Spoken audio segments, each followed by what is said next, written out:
أما بعد فأعوذ بالله من الشيطان الرجيم بسم الله الرحمن الرحيم إن الله وملائكته يصلون على النبي يا أيها الذين آمنوا صلوا عليه وسلموا تسليما اللهم صل على محمد وعلى آل محمد كما صليت على إبراهيم وعلى آل إبراهيم إنك حميد مجيد اللهم بارك على محمد وعلى آل محمد كما باركت على إبراهيم وعلى آل إبراهيم إنك حميد مجيد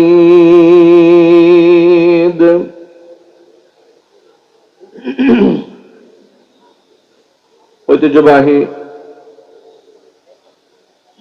গাজীপুর জেলার অন্তর্গত Kashimpur bus stand সংলগ্ন কাশিমপুর স্কুল মাঠে আয়োজিত মাল্টিফ্যাবস লিমিটেডের উদ্যোগে নবম বার্ষিকী তাফসীর কোরআন মাহফিলের আজকের এই তৃতীয় দিবসের সম্মানিত সভাপতি সাহেব, আমন্ত্রিত হাজারাত উলামায়ে কেরাম, মুরব্বিয়ানে ইজম, অত্র এলাকা এবং পার্শ্ববর্তী এলাকার বিভিন্ন প্রান্ত থেকে ছুটে আসা দিনদরদি, ইমানদার, পরহেজগার, মুত্তাকি মুসলিম ভাইরা, পর্দার অন্তরালে অবস্থানরত আমাদের সকলের শ্রদ্ধাভাজন পর্দানিশীন মা এবং বোনেরা, মহান আল্লাহ রাব্বুল আলামিনের দরবারে আলী শানে লাখো কোটি শুকরিয়া আদায় করছি যে মহান মনিব আমাদেরকে জগদ্দল পাথরের মতো গোটা জাতির উপর চেপে বসা এক প্রচন্ড অহংকারী, দাম্ভিক, স্বৈরাচারীর জুলুম থেকে জুলাই আগস্টের বিপ্লবের মাধ্যমে উদ্ধার করে আল্লাহ রাব্বুল আলামিন মুক্ত আকাশে, মুক্ত বাতাসে মন প্রাণ উজাড় করে কোরআন সুন্নাহ থেকে কথা বলার, কথা শোনার সুবর্ণ সুযোগ তৈরি করে দিয়েছেন, যার পরিপ্রেক্ষিতে স্টেজে উঠলে এখন আমাদের কেউ বলে না হুজুর দিনকাল ভালো নয়, একটু ডান বাম দেখে কথা বললেন। স্টেজে উঠে আমাদেরকে কেউ স্লিপ দেয় না, এই ব্যাপারগুলো বলেন, এগুলো বলেন, বলবেন না। দেয়ালেরও কান আছে, কথাগুলো কেউ বলে না। থানা থেকে আমাদের আইডি কার্ডের ফটোকপি চাওয়া হয় না। কোরআনে কারীমের তাফসীর মাহফিল অবাধভাবে করার সুযোগ আল্লাহ তাআলা আমাদেরকে তৈরি করে দিয়েছেন। আপনারা খুশি না বেজার? কম না বেশি? উচ্ছ্বসিত কণ্ঠে, খুশি মনে, মন প্রাণ উজাড় করে আল্লাহ পাকের শেখানো ভাষায় শুকরিয়া আদায় করছি। জবান ছেড়ে দিয়ে সকলে একযোগে বলছি আলহামদুলিল্লাহ। রব্বানা লাকাল হামদ হামদান কাসীরা তাইয়িবান মুবারাকান ফীহি রব্বানা লাকাল হামদু কামা ইয়ানবাগী লিজালালি ওয়াজহিকা ওয়া আযীমি সুলতানিকা। আল্লাহ রাব্বুল আলামিন আজকের তাফসীরুল কোরআন মাহফিলকে কবুল করুন। মাল্টিফ্যাবস লিমিটেডকে আল্লাহ তাআলা কবুল করেন। তারা প্রতি বছর অক্লান্ত পরিশ্রম করে অত্যন্ত মনোরম পরিবেশে চমৎকার করে কোরআনে কারীমের মঞ্চ তারা সাজান। যারা আল্লাহর কোরআনের মঞ্চকে এত সুন্দর করে আলোকিত করেন, আল্লাহ পাক যেন তাদের পরকালটাও এভাবে এর থেকে আরো অনেক সুন্দর করে আল্লাহ পাক সুসজ্জিত করে দেন। আল্লাহ রাব্বুল আলামিন এই মাহফিলের ওসিলা করে অত্র এলাকার সর্বস্তরের মানুষের হেদায়েতের জরিয়া হিসেবে প্রোগ্রামকে কবুল করেন। কাল কিয়ামতের কঠিন ময়দানে এই আয়োজন আল্লাহ তাআলা আমাদের সকলের নাজাতের জরিয়া হিসেবে কবুল করুন। তারা প্রতি বছর কোরআনে কারীমের তাফসীরের আয়োজন এখানে করেন, মানুষকে কোরআন শেখাতে চান, মানুষকে কোরআন বুঝাতে চান, মানুষকে কোরআন শোনাতে চান। এই পৃথিবীর বর্তমান যে অশান্তির আগুন দাও দাও করে জ্বলছে, এই অশান্তির আগুন ততদিন পর্যন্ত পরিপূর্ণভাবে নিবারণ হবে না, এটা নির্বাপিত হবে না, যতক্ষণ না পর্যন্ত কোরআন সুন্নাহর আদর্শ মানুষ গ্রহণ না করবে। যদি বলতে হবে, ঠিক কিনা বলেন? আচ্ছা, কোরআনে কারীমের মঞ্চের মধ্যে কোনো ভয় আছে আপনাদের? ইমানদারের মতো জবাব দিয়ে বলুন। কোরআনের মঞ্চে কোরআন শুনতে, কোরআন বুঝতে আপনাদের কারো কোনো ভয় আছে? বরং কোরআনে কারীম শুনলে, জানলে মানুষের মধ্যে মনুষ্যত্ব সৃষ্টি হয়, মানুষের মধ্যে মানবতা তৈরি হয়। তাহলে এই কোরআনের মঞ্চের মধ্যে এত ভয় কেন, এত শঙ্কা কেন? ভয় এবং শঙ্কা কেন থাকবে? হ্যাঁ, ভয় এবং শঙ্কা থাকতো মুনাফিকদের অন্তরে। কোরআন যখন নাজিল হতো, নাজিল হওয়ার সময় তারা সবসময় আশঙ্কায় থাকতো, আতঙ্কে থাকতো, না জানি কোরআন শরীফের কোন আয়াত আমার কুকর্মের সাক্ষী হয়ে দাঁড়ায়, না জানি রাসূল পাক সাল্লাল্লাহু আলাইহি ওয়াসাল্লামের কাছে আমার চরিত্র নাকি তুলে ধরা হয়। এরকম ভাবে ১৫০০ বছর আগে মুনাফিকরা চরম আতঙ্কে থাকতো। এমনকি আয়াত যখন নাজিল হতো তখন তারা বলে বেড়াতো, আইয়ুকুম যাদাতুহু হাদিহি ঈমানা, এই যে তোমাদের আয়াতটা যে নাজিল হয়, এগুলা শোনাতে তোমাদের কি ফায়দা হয়? এগুলো শুনে কি লাভ? এগুলা শুনে, এগুলা শ্রবণ করে, তেলাওয়াত করে তোমাদের কি ফায়দা হয়? আইয়ুকুম যাদাতুহু হাদিহি ঈমানা। আল্লাহ পাক বলেছেন, ফাআম্মাল্লাযীনা আমানু ফাযাদাতহুম ঈমানাও ওয়া হুম ইস্তাবশিরুন, যারা ঈমানদার, কোরআনে কারীমের আয়াত নাজিল হলে তাদের ফায়দা হয়। চিৎকার দিয়ে এখন সুবহানাল্লাহ, আরো জোরে আওয়াজে বলতে হবে সুবহানাল্লাহ। আজকে আমাকে নির্ধারিত বিষয় দিয়েছে সূরাতুর রহমান।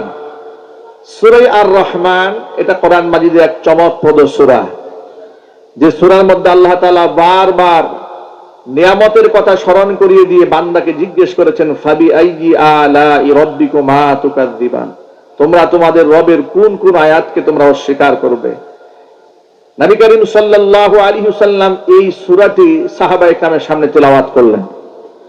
তেলাওয়াত করার পরে সাহাবায়ে কেরাম যখন শুনলেন, হুজুর বললেন, আমি এই সূরাটি আমি লাইলাতুল জিনদেরকে আমি শুনিয়েছিলাম সূরা আর রহমান তেলাওয়াত করে।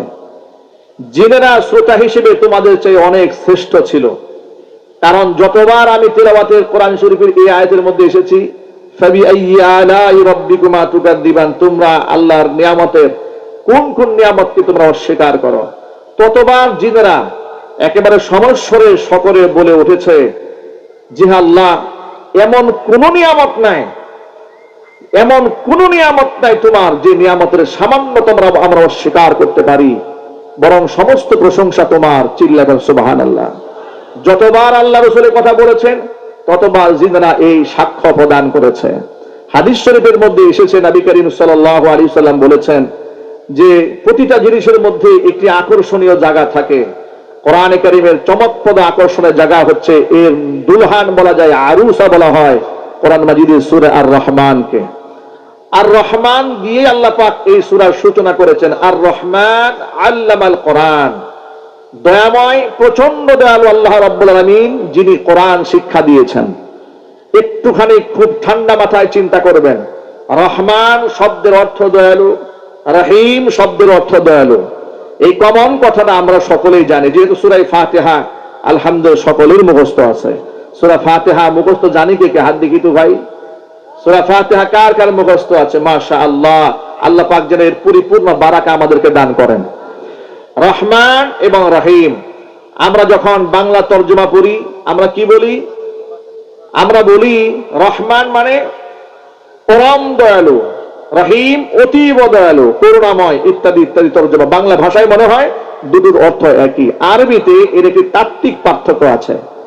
রহমান এর যে দয়াটা, আল্লাহ পাকের যে করুণাটা, যে মায়াটা, ভালোবাসাটা, এটা একেবারে প্রশস্ত।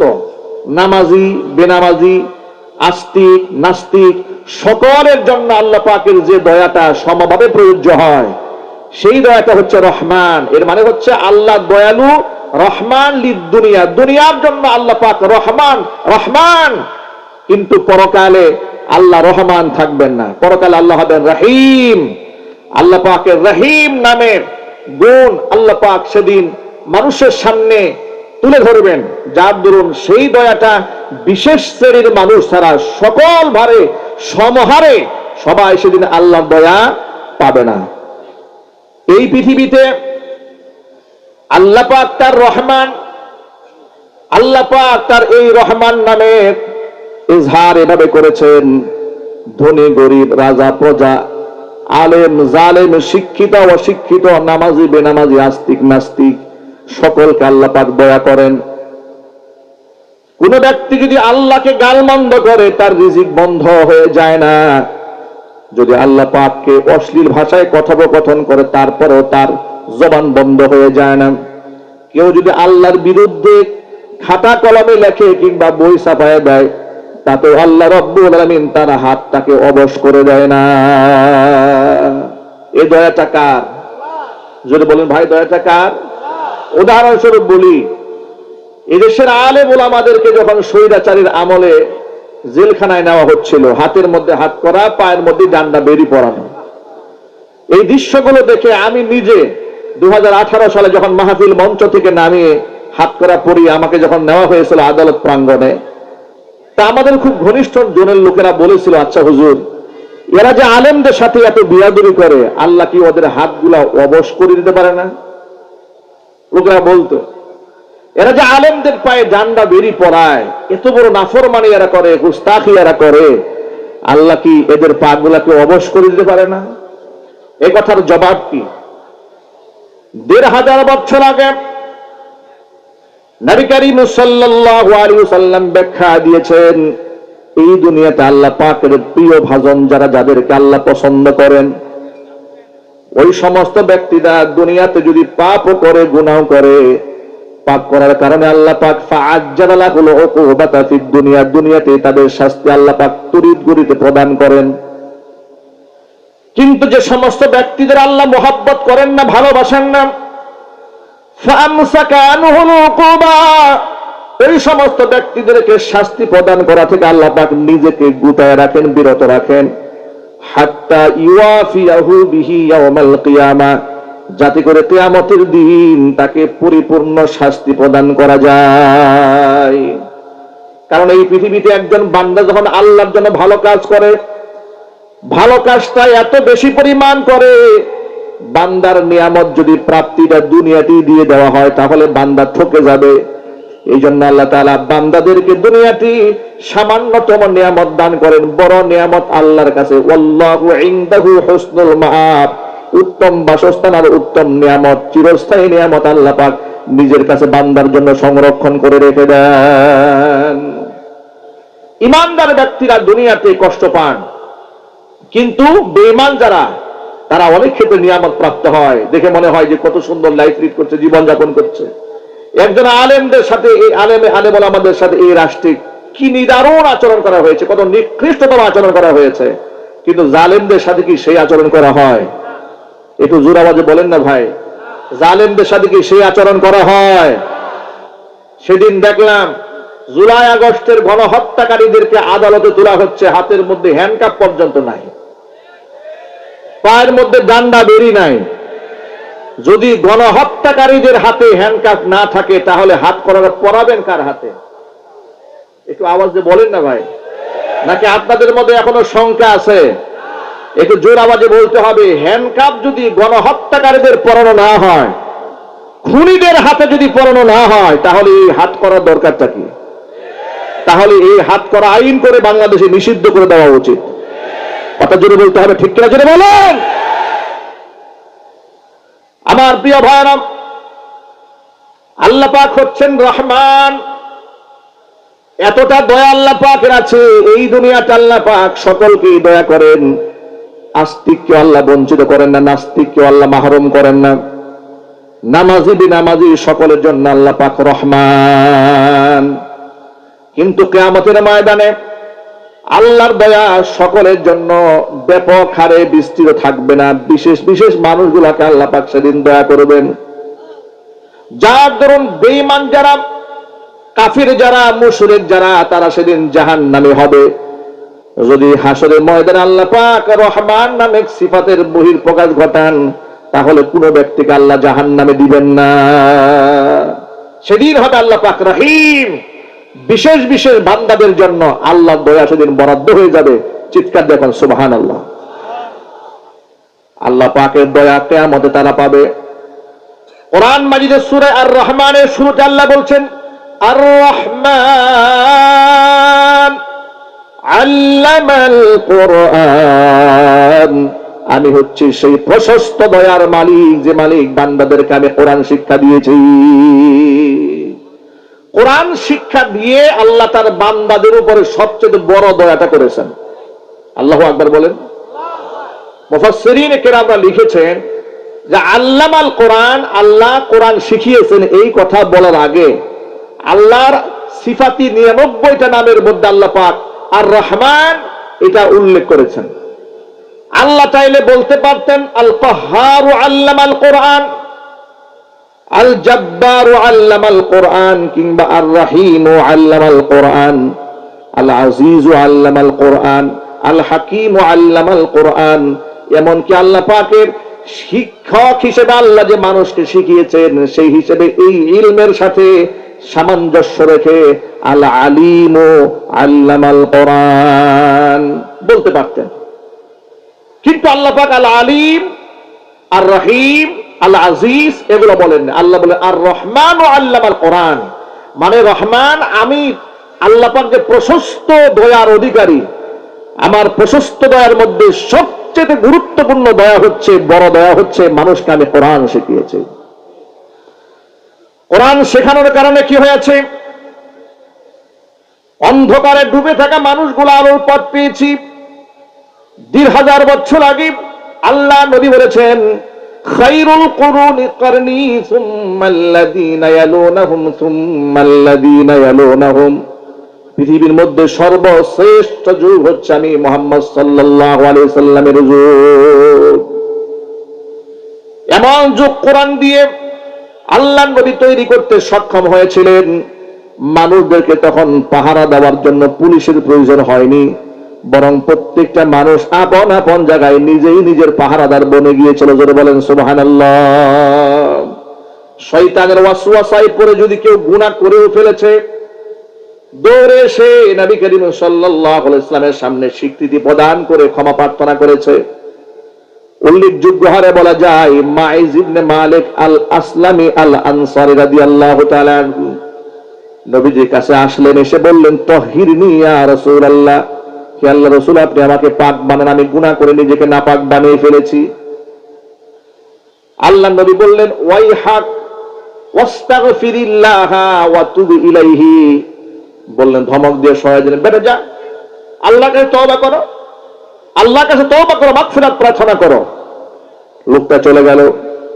আবার পরের দিন আসলেন, এসে বলছেন, তাহিরনি ইয়া রাসূলুল্লাহ, হে আল্লাহর রাসূল আপনি আমাকে পাক বানান, আমি গুনাহ করে নিজেকে নাপাক বানিয়ে ফেলেছি। আবার নবীজি একই কথা বললেন, ওয়াইহাক ওয়াস্তাগফিরিল্লাহ ওয়া তুব ইলাইহি, চলে যাও, আল্লাহর কাছে ক্ষমা প্রার্থনা করো। লোকটা চলে গেল। তৃতীয় দিন তিনি আবার আসলেন, এসে বললেন, তাহিরনি ইয়া রাসূলুল্লাহ, হে আল্লাহর রাসূল আপনি আমাকে পাক বানান। নবীজি এবার তাকে পাল্টা প্রশ্ন করলেন, জিজ্ঞেস করলেন, ফিমা উতাহিরুকা, আল্লাহর বান্দা তুমি বারবার বলছো আমাকে পাক বানান পাক বানান, এমন কোন কাজ করেছো যে তুমি ইস্তিগফার করলেও নিজেকে পরিত্রাণ করতে পারছো না? তিনি বললেন, ইয়া রাসূলুল্লাহ মিনাজ জিনা, আপনি আমাকে জিনার গুনাহ থেকে পাক বানান। ভাবা যায় এই দুনিয়াতে কোনো কেউ যদি জিনা ব্যভিচার করে, হাতে নাতে ধরা পড়লেও সে এখান থেকে পাশ কাটিয়ে যাওয়ার চেষ্টা করে। কথা বলেন ভাই, ঠিক কিনা বলেন? ধরা পড়লেও কি করে? পাশ কাটিয়ে যাওয়ার চেষ্টা করে। আর তিনি স্বেচ্ছায় ধরা দিয়ে রাসূলের কাছ থেকে হক কামনা করছেন, শাস্তি কামনা করছেন, যে রাসূল আমি নাপাক হয়ে গেছি, আপনি আমাদের পাক বানান। আল্লাহর নবী সাল্লাল্লাহু আলাইহি সাল্লাম পৃথিবীর মধ্যে সমস্ত বিচারকদের মডেল। এই পৃথিবীতে যত জাজ আছে, যত বিচারক আছে, সমস্ত বিচারকরা যদি পৃথিবীর অন্যান্য বিচারকদের থেকে মুখ ফিরিয়ে নিয়ে কোরআনমুখী হতো, রাসূলমুখী হতো, তাহলে এই দুনিয়ার মধ্যে তারা শ্রেষ্ঠ বিচারক হয়ে যেত।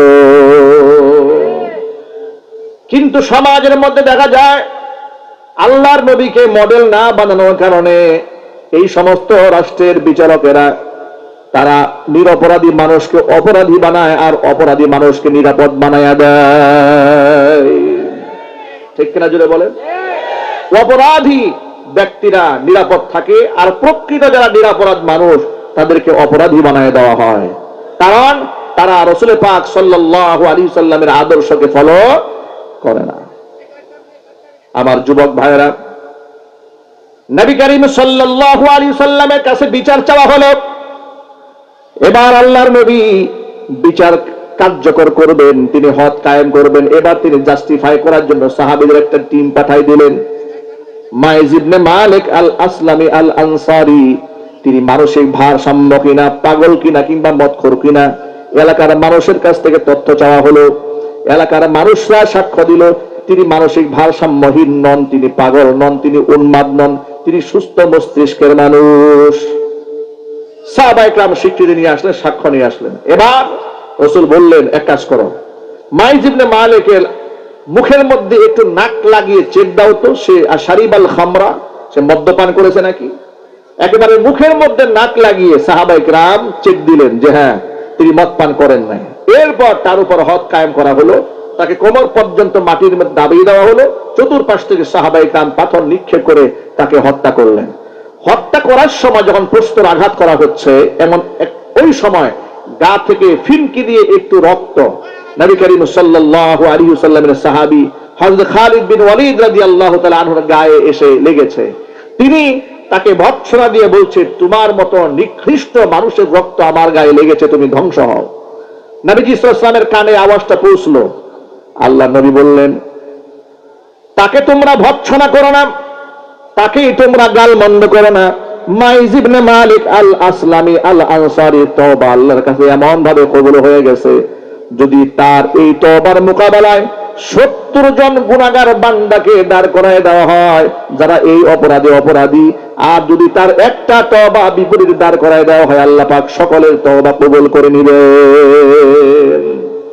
ভাইরা আমার, বুঝাতে চেয়েছি কোরআন দিয়ে সমাজ কায়েম করার পরে এমন জামানা তৈরি হলো যাদেরকে পুলিশ দিয়ে পাহারা দেওয়ার প্রয়োজন হয় নাই, নিজেই নিজের পাহারাদার হয়েছে। জোরে বলতে হবে আল্লাহু আকবার। আল্লাহর সবচেয়ে বড় দয়া, আল্লাহ মানুষকে কোরআন শিখিয়েছেন।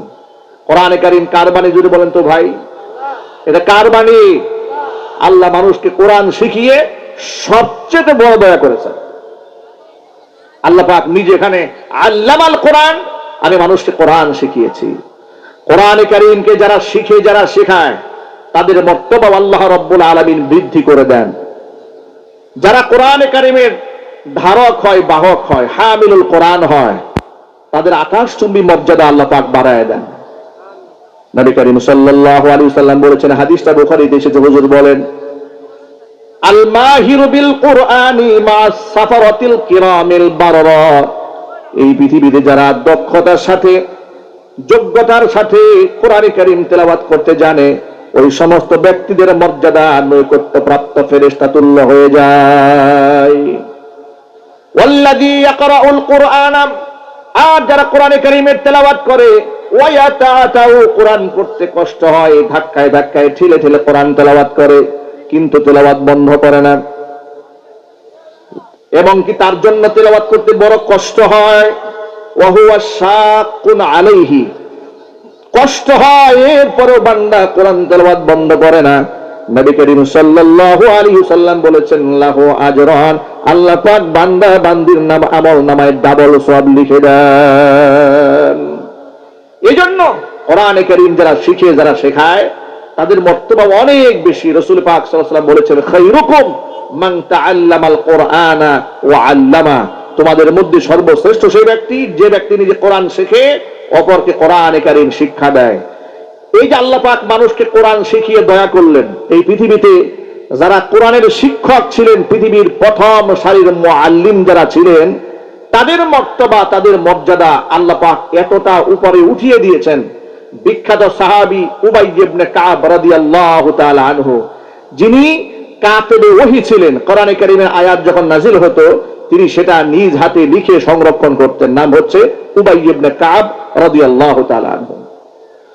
উবাই ইবনে কাব রাদিয়াল্লাহু তাআলা আনহুকে আল্লাহর নবী ডেকে বলছেন, এ উবাই, আল্লাহ পাক আমাকে হুকুম করেছে আমি যেন তোমাকে সূরা বায়িনা তেলাওয়াত করে শোনাই। উবাই ইবনে কাব রাদিয়াল্লাহু তাআলা আনহু অবাক হয়ে গেলেন। আল্লাহ তাআলা আমাকে শোনাতে বলেছেন, এর মানে আওয়াজ সাম্মানি ইয়া রাসূলুল্লাহ, হে আল্লাহর রাসূল, আল্লাহ যখন আমাকে কোরআনে কারীম শিখাতে বলেছেন, আমার সামনে বর্ণনা করতে বলেছেন, নবীজি আপনি মেহেরবানি করে বলেন তো আল্লাহ পাক কি তার জবানে আমার নামটা উচ্চারণ করেছে নাকি? আওয়াজ সাম্মানি, আল্লাহ কি আমার নাম উচ্চারণ করেছেন? রাসূল বলেন, হ্যাঁ উবাই, আল্লাহ তোমার নাম ধরে বলেছেন আমি যেন তোমার কোরআন শেখাই। সুবহানাল্লাহ। আল্লাহর জবানে উবাই ইবনে কাব রাদিয়াল্লাহু তাআলা আনহুর নাম উচ্চারিত হয়েছে। কেন উচ্চারিত হয়েছে? কারণ তিনি কোরআন শরীফের শিক্ষক ছিলেন। আপনারা আমার সামনে যারা বসে আছেন, আপনাদের জ্ঞাতার্থে বলতে চাই, আল্লাহ যে কোরআন শরীফে বললেন আর রহমান ও আল্লামাল কোরআন, আমার দয়ার সবচেয়ে বড় দয়া এটা যে বান্দাকে আমি কোরআন শিখিয়েছি। এটা সবচেয়ে বড় দয়া যে এজন্য এর কয়েকটা প্রমাণ আপনারা লক্ষ্য করেন। আচ্ছা, আমাদের দেশের স্কুল কলেজ বিশ্ববিদ্যালয়ের মধ্যে মাদক আছে না নাই? সাক্ষ্য কিন্তু সকলে কেউ জোরে দেন নাই, আরো জোরে বলতে হবে, মাদক আছে না নাই? ঢাকা বিশ্ববিদ্যালয়ে মাদক আছে না নাই? বরং মাদক সেখানে নির্বিঘ্নে নিশ্চিন্তে সেখানে লোকেরা সেবন করতে পারে, কোনো অসুবিধা হয় না। যদি কোনো ব্যক্তি সেখানে প্রকাশ্যে গাঁজা সেবন করে তাতে কোনো অসুবিধা নাই। বয়ফ্রেন্ড গার্লফ্রেন্ড নিয়ে ঘুরে বেড়ায় তাতেও কোনো অসুবিধা নাই। কিন্তু অসুবিধা ছিল বিশ্ববিদ্যালয়ে কোনো ছেলে যদি মুখের মধ্যে দাড়ি রেখে মাথায় টুপি দিয়ে সঠিক সময় জামাতে নামাজ আদায় করেছে, তার পেছনে গোয়েন্দা লাগিয়ে দেওয়া হয়েছে, রয়ের এজেন্টদেরকে লাগিয়ে দেওয়া হতো তার মৌলবাদ আখ্যা দেওয়ার জন্য। আর এই কাজগুলা করতো কারা? এই কাজগুলো জাতির সামনে খুব বৃহৎ পরিসরে পরিকল্পিতভাবে সৎ একে জাতির সামনে উপস্থাপন করত প্রথম আলো এবং ডেইলি স্টার নামক জঘন্য বাংলাদেশ বিরোধী দুটি পত্রিকা। আমি আপনাদেরকে বলবো, এই প্রথম আলো এবং ডেইলি স্টার, এরা ডেইলি স্টার নয়, এরা হচ্ছে দিল্লি স্টার। প্রথম আলো নয়, এগুলো হচ্ছে প্রথম অন্ধকার। আমরা অন্তর্বর্তীকালীন সরকারকে ইদানিং দেখতে পাচ্ছি তারা হঠাৎ করে প্রথম আলো ডেইলি স্টারের প্রতি খুব নমনীয়। আমার বুঝে আসে না, যারা স্বৈরাচারীকে তৈরি করলো, স্বৈরাচার তো পালালো, কিন্তু এখনো পর্যন্ত প্রথম আলো টিকে আছে কিসের জোরে? যদি বলেন খুঁটির জোরে টিকে আছে, তাহলে কথায় আছে ছাগল নাচে খুঁটির জোরে। যে খুঁটির জোরে ছাগলটা নাচে সেই খুঁটিটা আগে তুলে ফেলতে হবে। আজকে গোটা বাংলাদেশের মানুষ প্রথম আলোর বিরুদ্ধে দাঁড়িয়েছে, ডেইলি স্টারের বিরুদ্ধে দাঁড়িয়েছে, কিন্তু প্রথম আলো আপন মহিমায় দাঁড়িয়ে আছে, যেন তাকে বলার কেউ নাই, তার বিরুদ্ধে কথা বলার কেউ নাই। আপনারা প্রথম আলো বাদ দিয়ে দেন, ডেইলি স্টার বাদ দিয়ে দেন, দৈনিক জঘন্য কণ্ঠ বাদ দিয়ে দেন, ৭১ বাদ দিয়ে দেন, এই সবগুলা পত্রিকা বাংলাদেশের স্বার্থ বিরোধী কাজ করে, কথা বলতে হবে ঠিক কিনা? এগুলো বাদ দিয়ে এই ডিসেম্বর মাসে বাংলাদেশের সর্বাধিক জনপ্রিয় পত্রিকা আমার দেশ প্রকাশিত হচ্ছে ইনশাআল্লাহ। বাংলাদেশের সিংহ পুরুষ মাহমুদুর রহমান, আল্লাহ পাক যেন তার নেক হায়াত দারাজ করেন, হুজুর কোন আল্লাহুম্মা আমিন।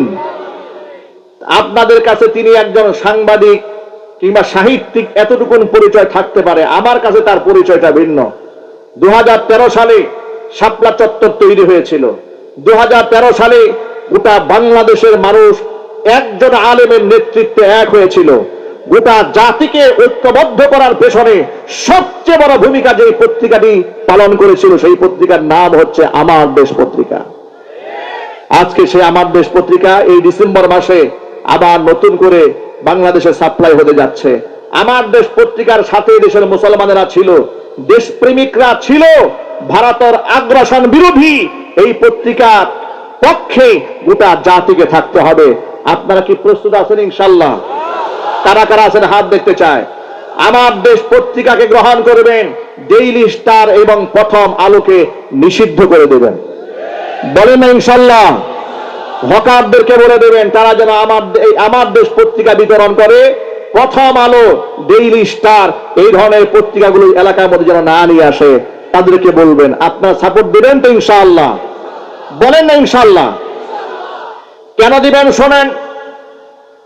কোরআনে কারিমের ধারক এবং বাহকদেরকে যে সমস্ত পত্রিকাগুলা জঙ্গি হিসেবে মানুষের সামনে উপস্থাপন করে, পিনাকি ভট্টাচার্যের যে রেকর্ড প্রথম আলোর ব্যাপারে আপনারা যারা সচেতন মহল তারা ইতিমধ্যে দেখেছেন, তারা লিখেছে সেখানে জঙ্গি হওয়ার আলামত গুলা কি কি।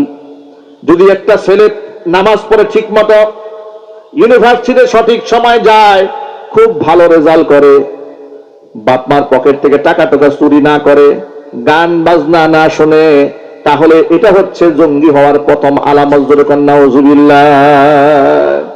পত্রিকার পাতায় জঙ্গি হওয়ার প্রথম আলামত হিসেবে যে এটা লিখেছে সে ইসলামের পরম বন্ধু। আপনারা যেভাবে আওয়াজ দেন মনে হচ্ছে খুব আতঙ্কে আছেন। যারা পত্রিকার ভাষায় এমন কথা লেখে যে নামাজ পড়লে সে হচ্ছে জঙ্গি, তারা কি মুসলমানদের বন্ধু? তারা কি মুসলমানদের শত্রু? এই শত্রুদের সাথে আমাদের কোনো আপোষ নাই। ঠিক কিনা জুড়ে বলেন? মনে রাখবেন, আল হুব্বু ফিল্লাহ ওয়াল বুগযু ফিল্লাহ। কাউকে যদি আমরা ভালোবাসি আল্লাহর জন্যই ভালোবাসবো, কাউকে যদি আমরা ঘৃণা ভরে প্রত্যাখ্যান করি সেটা আল্লাহর জন্য আমরা ঘৃণা ভরে প্রত্যাখ্যান করব। আমরা কারো দালালি করি না, আমরা কোরআন এবং সুন্নাহর দালালি করি। ঠিক কিনা বলেন? কোরআন সুন্নাহর পক্ষে যারা কথা বলবে, যাদের অন্তরে দেশপ্রেম আছে, স্বাধীনতা সার্বভৌমত্বের পক্ষে যারা কথা বলবে, যারা লড়বে, আমরা তাদের পক্ষে লড়ে যাব ইনশাআল্লাহ। একটু ভালো করে ঠান্ডা মাথায় শোনেন। মুফতি হারুন ইজহার হাফিজাহুল্লাহ তার বক্তব্য আপনার সাংবাদিকদের স্টেটমেন্টে আপনারা দেখেছেন। সাংবাদিকদের সামনে তিনি যে সাক্ষাৎকার দিয়েছিলেন তার ইন্টারভিউটা আপনারা ইতিমধ্যে অনেকে শুনেছেন, যে আলেমদেরকে এই প্রথম আলোর সাথে সংশ্লিষ্ট সাংবাদিকরা কিভাবে নির্যাতন করেছে, রিমান্ডে নিয়ে টর্চার করেছে, কত কষ্ট তাদেরকে দিয়েছে, এবং আলেম ওলামাদের ব্যাপারে কত জঘন্য ভাষায় তারা হেডলাইন করেছে। ঢাকা বিশ্ববিদ্যালয়ের যে সমস্ত ছেলেরা প্রকাশ্যে গাঁজা সেবন করে তাদেরকে এই সমস্ত পত্রিকা কিংবা এই সমস্ত সাংবাদিক কিংবা বুদ্ধিজীবীদের কোনো এক্সকিউজ ছিল না, কোনো মন্তব্য ছিল না। কিন্তু যখনই এদেশের ধর্মপ্রাণ মুসলমানেরা সেখানে দাড়ি পড়েছে, নামাজ পড়েছে, টুপি পড়েছে, তাদেরকে জঙ্গি, মৌলবাদ, উগ্রবাদ কিংবা আন্ডারওয়ার্ল্ডের সদস্য হিসেবে পরিচিত করার জন্য এই সমস্ত পত্রিকাগুলো ভূমিকা পালন করেছে। কথা বলেন, ঠিক কিনা বলেন? অথচ আপনাদের সকলকে বলবো, প্রিয় ভাইরা, আমার কাছে আপনার কাছে সবার আগে প্রথম পরিচয় হচ্ছে আমি একজন সাচ্চা মুসলমান। আল্লাহ যে বিধান কোরআনে দিয়েছেন, যে বিধান আল্লাহ রসুল দিয়েছেন, সেটা হাসি মুখে মানতে চায়, সেটা সমাজে বাস্তবায়ন করতে চায়। যদি এটা মানতে গিয়ে, বাস্তবায়ন করতে গিয়ে যদি প্রতিবন্ধকতার শিকার হই, প্রতিবন্ধকতা যারা সৃষ্টি করে তাদের বিরুদ্ধে আমরা লড়তে চাই। ইনশাআল্লাহ বলেন। আল্লাহ পাক যেন গোটা জাতিকে ঐক্যবদ্ধ বানায় দেন। জোরে করে আমিন। যে কথা বলতে চাচ্ছি সেটা হলো, আল্লাহ বলেন আর রহমান ওয়া আল্লামাল কোরআন, দয়াময় আমি আল্লাহ, আমার সবচেয়ে বড় দয়া বান্দাকে আমি কোরআন শিখিয়েছি। কোরআন শেখাবার কারণে কি হয়েছে একটু লক্ষ্য করেন। রাত যখন 2টা বাজে, রাত যখন 3টা বাজে, আপনারা বিশ্ববিদ্যালয়ের ক্যাম্পাসগুলো একটু ঘুরে দেখবেন। 2:30 বাজে, 2টা বাজে, দেখবেন ইয়াং এবং তরুণ তরুণীরা ফেসবুক, হোয়াটসঅ্যাপ, ভাইবারে অন্যায় প্রেম আদান প্রদান করে, হারাম রিলেশনের সাথে জড়িত হয়ে যায়। কিন্তু একই বয়সের অসংখ্য ছাত্র ছাত্রী মাদ্রাসায় পড়ে। কসম আল্লাহর, বিশেষ করে যতগুলা কওমি মাদ্রাসা আছে, আবাসিক মাদ্রাসা, হাজার হাজার ছাত্র ছাত্রী সেখানে পড়াশোনা করে। একটু মাদ্রাসার মধ্যে রাত 3টা বাজে নজর দিবেন, 2:30 বাজে নজর দিবেন। আমার কথা আপনি শুধু শুধু কেন বিশ্বাস করবেন? হাটাজারি মঈনুল ইসলাম হাটাজারি মাদ্রাসায় আপনি 3 দিনের জন্য মেহমান হয়ে যান, জামিয়া রহমানাতে মেহমান হয়ে যান, বাবুনগরে মেহমান হয়ে যান, পটিয়া মাদ্রাসায় মেহমান হয়ে যান। এই সমস্ত বড় বড় মাদ্রাসার মধ্যে মেহমান হয়ে 3 দিন অবস্থান করেন। রাত 3টা বাজে, 2:30 বাজে যে বয়সের যুবক যুবতীরা ফেসবুক, হোয়াটসঅ্যাপ, ভাইবারে অন্যায় প্রেম ভালোবাসায় নিজেরা একেবারে ডুবে যায়, ওই মুহূর্তে লক্ষ লক্ষ হাজার হাজার মাদ্রাসা ছাত্ররা তাহাজ্জুদের নামাজে দাঁড়িয়ে যায়। কোন প্রেসক্রিপশন দিয়া মাদক বন্ধ করা যাবে না কোরআন ছাড়া। আমি আমার ভাষায় এই জন্য বলি, বুদ্ধিজীবীদের পরামর্শ নিয়ে রাষ্ট্র না চালিয়ে পরামর্শ নিতে হবে দেশ বরেণ্য আলেমদের কাছ থেকে। অন্তর্বর্তীকালীন সরকারকে অন্তরে অন্তঃস্থল থেকে মোবারকবাদ জানাচ্ছি তার এই সম্মানজনক সিদ্ধান্তের কারণে।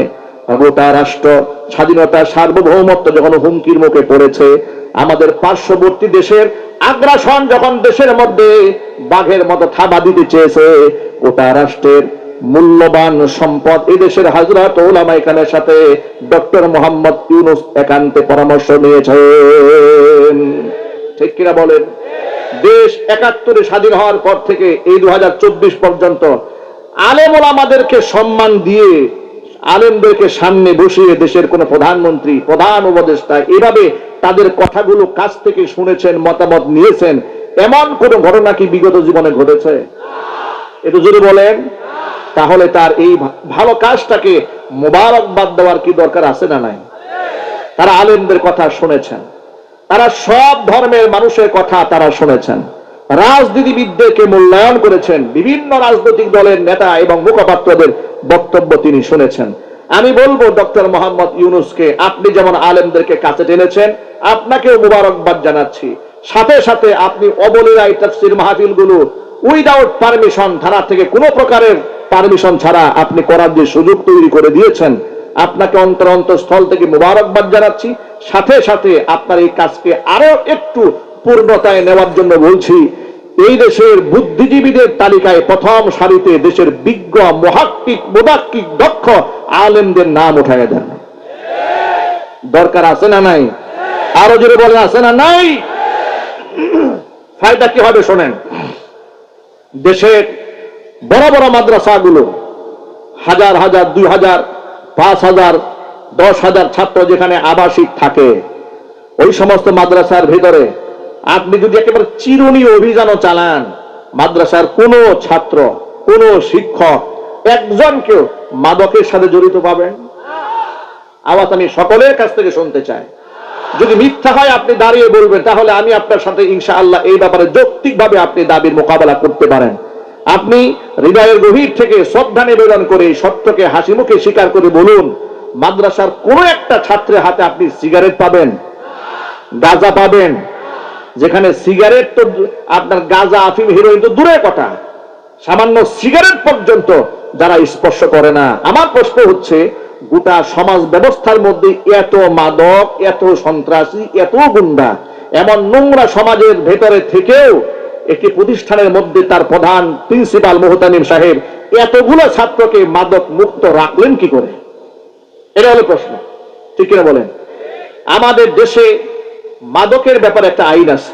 ২০২১ সালে স্বৈরাচারী সরকার আইন করেছে। আইন কি? আইনটা হচ্ছে এই, যদি কোনো ছেলের বয়স ২১ বছর হয়ে যায়, ছেলেমেয়ের বয়স, তারা প্রাপ্তবয়স্ক, এই প্রাপ্তবয়স্ক ছেলে মেয়ে যদি সরকারের কাছে মদ পান করার পারমিশন চান, তাহলে সরকার বিবেচনা করে তাকে মদ পান করার লাইসেন্স দিতে পারেন। আর কোন মহল্লায় যদি লাইসেন্স প্রাপ্ত ১০০ মদখোর থাকে, তাহলে তারা যদি ট্রেড লাইসেন্স চান, যে আমরা এলাকায় একটা মদের বার খুলতে চাই কিংবা দোকান দিতে চাই, তাহলে তিনি মদের দোকানও দিতে পারবেন। কেন? দেখেন, একটু লক্ষ্য করেন। এই সেনাবাহিনী যখন কিছুদিন আগে যৌথ অভিযান পরিচালনা করছিল, ঢাকা শহরে একটা প্রাইভেট কার আটকালো।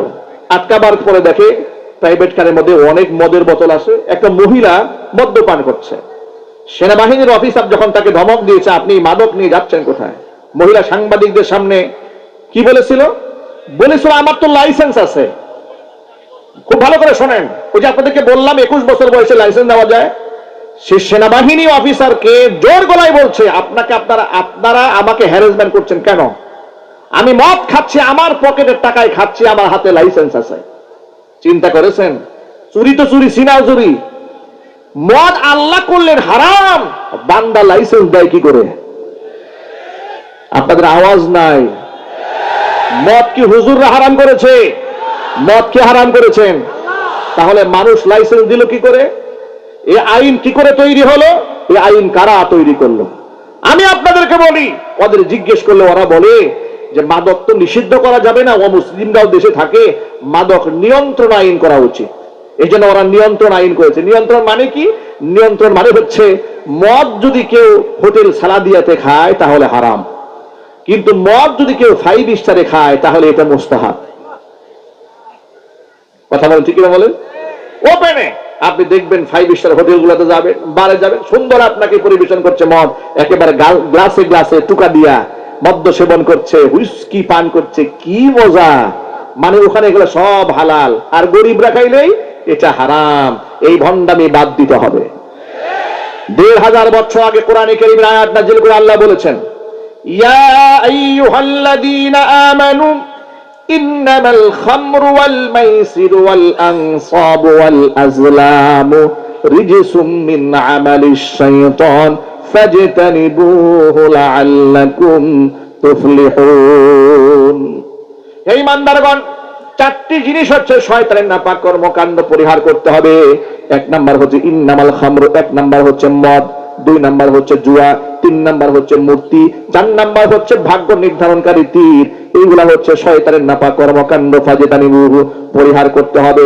তাহলে মদকে পরিহার করার জন্য, ছেড়ে দেওয়ার জন্য নির্দেশ দান করেছেন কে? আল্লাহ। মদকে করলেন হালাল, বান্দা দিছে সার্টিফিকেট। বান্দা কি দিচ্ছে? সার্টিফিকেট দিচ্ছে। এই জন্য বান্দার সার্টিফিকেট দেওয়ার কারণে দেশে অসংখ্য মদখোর তৈরি হয়েছে। কিন্তু মাদ্রাসাগুলোর মুহতামিম সাহেবরা সন্তানদেরকে নিজের সন্তান তুল্য আদর করে, স্নেহ করে, সোয়াব করে, কোরআন শিখিয়ে, হাদিস শিখিয়ে তাদের মধ্যে ক্ষুধা ভীতি এমন ভাবে ঢুকিয়ে দিয়েছে, আপনি যদি একজন মাদ্রাসা শিক্ষায় শিক্ষিত, কোরআন শিখেছে এমন কোন ব্যক্তিকে হত্যাও করেন, এরপরে তাকে মদ খাওয়াতে পারবেন না। ঠিক কিনা জুড়ে বলেন? এই জন্য আমি বলেছি, বুদ্ধিজীবীদের কাতারে আলেমদেরকে বসিয়ে দিন, আলেমদের পরামর্শ নিন। গোটা দেশকে মাদক মুক্ত করার সময়ের ব্যাপার। আপনি আলেমদের পরামর্শ নিন, ধর্ষণ মুক্ত সমাজ বানানো একেবারে 1-2 ব্যাপার। কথা বলেন ভাই, ঠিক কিনা বলেন? আমরা কি এই দেশের আলেমদেরকে মূল্যায়ন করতে পারবো না ইনশাআল্লাহ? জুড়ে বলুন ইনশাআল্লাহ। এবার আপনারা বলুন, আলেমরা কি আসলে রাষ্ট্রের বোঝা? আরো জোরে বলেন, রাষ্ট্রের বোঝা? আলেমরা হচ্ছে রাষ্ট্রের জন্য নিয়ামত। বরং এই আলেম ওলামারা রাষ্ট্রের যে কোনো ক্রাইসিস মোমেন্টে, ক্লান্তি লগ্নে, সেটা দুনিয়াবি ব্যক্তি হোক, অন্য কোনো ব্যাপারেই হোক, যখনই কোনো মুসিবতের সম্মুখীন হয়েছে, আলেমরা একেবারে ভাই ভাই মিলেমিশে একাকার হয়ে মানুষের সাহায্যের জন্য সবার আগে হাত বাড়িয়ে দিয়েছে এই দেশের ওলামারা। কথা বলেন, ঠিক কিনা? আল্লাহ রাব্বুল আলামিন কোরআন শিখিয়ে বান্দার উপরে সবচেয়ে বড় দয়াটা করেছেন। ওই কোরআন শিক্ষা আল্লাহ তাআলা আমাদের জন্য ফরজ করে দিয়েছেন। উপস্থিত সকল ভাইদেরকে বলছি, তাহলে কোরআনের শিক্ষায় শিক্ষিত হওয়ার কারণে হাজার হাজার কওমি মাদ্রাসার ছাত্র এবং ছাত্রীরা, উস্তাদেরা মাদক মুক্ত জীবন গড়তে সক্ষম হয়েছে। তাহলে সেই কোরআন শিক্ষার দরকার আমাদের সকলের জন্য আছে না নাই? আমরা সকলে কোরআনে কারিমের ছাত্র হতে চাই। রাজি আছেন না ইনশাআল্লাহ? কারা কারা রাজি? হাত দেখি তো ভাই। ইনশাআল্লাহ আমরা নিজেরাও কোরআন পড়ব, সন্তানদেরকেও আমরা কোরআন পড়াবো। আমরা বলি ইনশাআল্লাহ।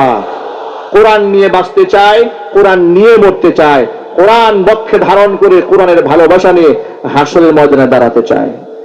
আল্লাহ পাক যেন আমাদেরকে কবুল করেন। জোরে কোন আমিন। আল্লাহর পথে চলা, আল্লাহর কথা বলা আল্লাহ তাআলা আমাদের সকলের জন্য সহজ বানায় দেন। যারা আল্লাহর পথে চলে, আল্লাহর কথা বলে, আল্লাহকে ভালোবেসে সপেছে জীবন, তাদের কিসের ভয়, কে করে পরাজয়, শহীদি তামান্নাতে নাচে তার মন। হাসনা হেনার গানে ভুলে না হৃদয় তার, কালিমার মিশক মাখা হৃদয় রয়েছে যার।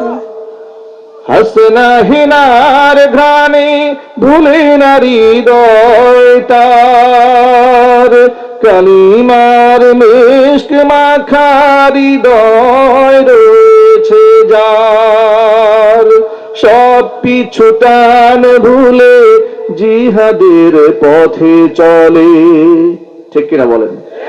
সব পিছু টান ভুলে জিহাদের পথে চলে, সে তো তার ঈমান বলে।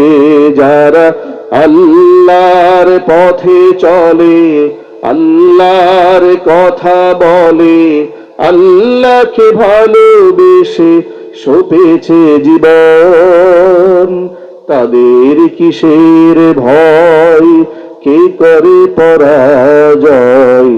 শহীদি তামান্নাতে নাচে তার মন, যারা আল্লাহর পথে চলে, আল্লাহর কথা বলে, আল্লাহকে ভালোবেসে সপেছে জীবন, তাদের কিসের ভয়, কে করে পরাজয়। শহীদি তামান্নাতে নাচে তার মন। আল্লাহ রাব্বুল আলামিন আমাদের ঈমানি শক্তিকে বৃদ্ধি করে দিন। এতক্ষণ পর্যন্ত আপনাদের সামনে যে